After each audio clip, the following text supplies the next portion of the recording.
आज मैं लेकर आई हूँ सर्दियों की बहुत ही टेस्टी और बहुत ही आसान तरीके से बनने वाली तिल और मूंगफली की न्यू रेसिपी। इस रेसिपी में आपको गजक का भी स्वाद आएगा, बर्फी का भी स्वाद आएगा और चिक्की का भी स्वाद आएगा। सबका स्वाद सिर्फ एक रेसिपी में। साथ ही आप इसे बनाकर नॉर्मल रूम टेम्परेचर पर 2 महीनों तक स्टोर भी कर सकते हैं। तो चलिए फिर शुरू करते हैं। यहाँ पर मैंने 150 ग्राम सफ़ेद वाला तिल लिया है। कप से बोलूँ तो मैंने 1 कप सफ़ेद तिल लिया है। अब इस रेसिपी को और भी टेस्टी और हेल्दी बनाने के लिए मैं यहाँ पर ले रही हूँ आधा कप मूंगफली। वजन से बोलूँ तो मैंने 100 ग्राम मूंगफली लिया है। यहाँ पर आप नाप को याद रखिएगा। मैंने 150 ग्राम तिल लिया है और 100 ग्राम मूंगफली। कप से बताऊं तो मैंने 1 कप तिल और आधा कप मूंगफली लिया है। अब सबसे पहले हमें इन दोनों को भूनना है। तो इसके लिए हम गैस पर चढ़ाएंगे एक कढ़ाई और फिर फ्लेम को कर देंगे एकदम लो और उसके बाद कढ़ाई में हम तिल को डाल देंगे। अब हमें तिल को लो फ्लेम पर लगातार चलाते हुए हल्का सा भून लेना है। यहाँ पर आप याद रखिएगा कि तिल को हमें हाई फ्लेम पर नहीं भूनना है। आप इसे हाई फ्लेम पर या फिर अधिक देर तक भूनेंगे तो तिल में कड़वाहट आ जाएगी। तो आप इस बात का ध्यान रखिएगा। और ये देखिए 3 से 4 मिनट के बाद तिल धीरे धीरे करके फूलने लगे हैं और इसका कलर भी हल्का सा चेंज हो गया है। तो बस इससे अधिक हमें इसे नहीं भूनना है। अब हम गैस के फ्लेम को ऑफ कर देंगे और इसे एक प्लेट में निकाल देंगे। अब इसी कढ़ाई को हम दोबारा से गैस पर रखेंगे। उसके बाद हम इसमें डाल देंगे मूंगफली। अब हमें इसे लो टू मीडियम फ्लेम पर लगातार चलाते हुए अच्छे से रोस्ट कर लेना है। आप यहाँ पर ध्यान रखिएगा कि हमने तिल और मूंगफली में ना कोई घी डाला है और ना ही तेल। हमें इसे ड्राई रोस्ट ही करना है। अब यहाँ पर हमें मूंगफली को भूनते हुए पूरे 7 से 8 मिनट हो चुके हैं और आप देख सकते हैं कि मूंगफली का छिलका भी हल्का हल्का उतर रहा है और इसमें क्रैक्स भी दिखने लगे हैं। तो बस इस स्टेज पर हम गैस की फ्लेम को बंद कर देंगे और मूंगफली को एक प्लेट में निकाल देंगे। और फिर हम पहले मूंगफली को एकदम अच्छे से ठंडा होने देंगे। जब ये ठंडा हो जाएगा तब हम किचन टॉवल पर मूंगफली को डाल देंगे और फिर इस तरह से 20 से 30 सेकेंड तक रब करेंगे। फिर आप देखेंगे कि मूंगफली का छिलका बड़ी आसानी से निकल गया। अब हम स्पाइडर में इस तरह से मूंगफली को डालेंगे और फिर इसे छान लेंगे। इससे क्या होगा कि जो मूंगफली का लाल वाला छिलका है वो नीचे आ जाएगा और मूंगफली को हम एक प्लेट में निकाल करके रख लेंगे। इसके बाद अब हमें इसे पीसना है।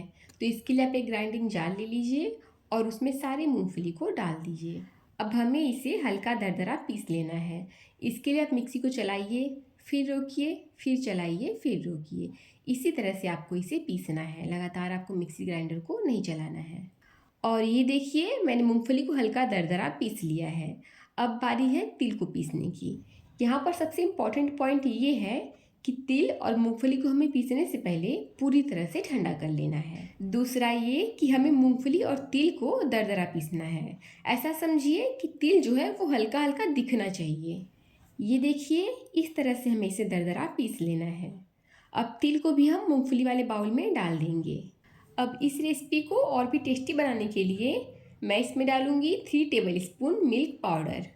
दूध का पाउडर पूरी तरह ऑप्शनल है। अगर आपको इसका फ्लेवर पसंद है तो आप डाल सकते हैं और नहीं डालना चाहते हैं तो आप इसे प्लेन भी रख सकते हैं या फिर आप इसके जगह 3 बड़े चम्मच नारियल का बुरादा भी डाल सकते हैं। अब सभी चीज़ों को हम बढ़िया से मिक्स कर लेंगे और आप देख सकते हैं कि ये तैयार है।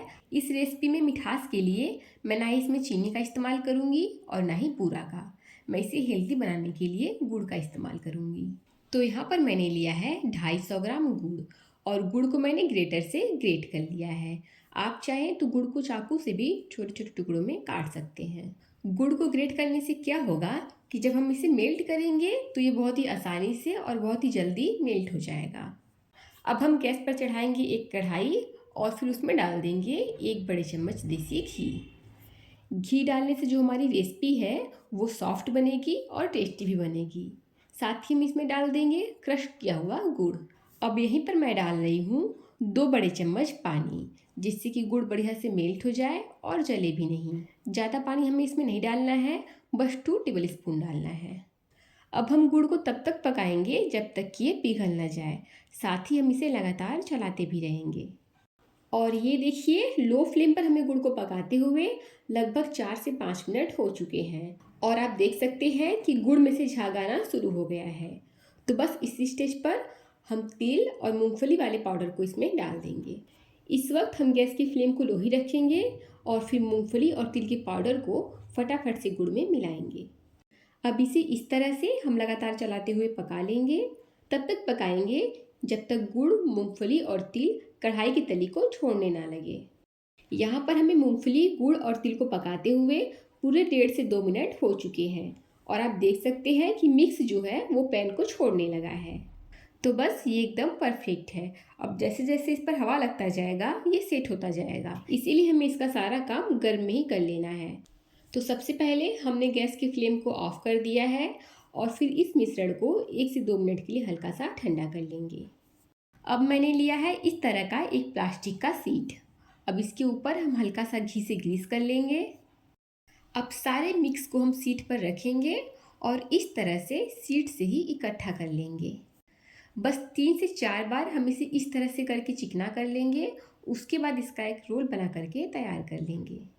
फ्रेंड्स, अगर आपके पास इस तरह का प्लास्टिक शीट नहीं है तो आप थाली या फिर चकले को ही घी से ग्रीस कर लीजिए और उसी पे ये सारा काम कर लीजिएगा।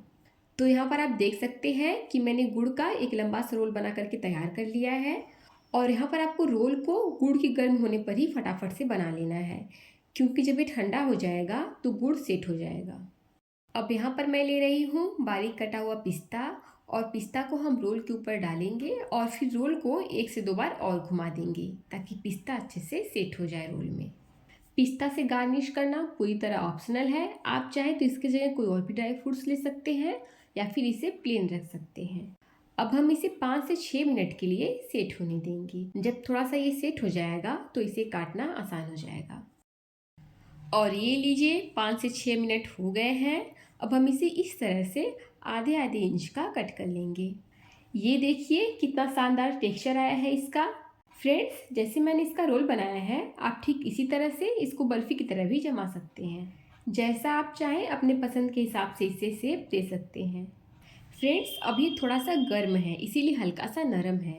जैसे ही पूरी तरह से ठंडा हो जाएगा एकदम बर्फ़ी की तरह सेट हो जाएगा। लेकिन आपको इसकी कटिंग हल्के गर्म पर ही कर लेनी है, क्योंकि जब ये पूरी तरह से ठंडा हो जाएगा तो अच्छे से कट नहीं पाएगा। फ्रेंड्स, आप इसे इस तरह से बनाकर नॉर्मल रूम टेम्परेचर पर 2 महीने तक स्टोर भी कर सकते हैं। और ये लीजिए तैयार है विंटर स्पेशल तिल गुड़ मूंगफली रोल बर्फ़ी। फ्रेंड्स, इसके पहले मैंने आपके साथ तिल की चिक्की और मूंगफली की चिक्की की रेसिपी भी शेयर की थी, जो कि एकदम परफेक्ट बना था।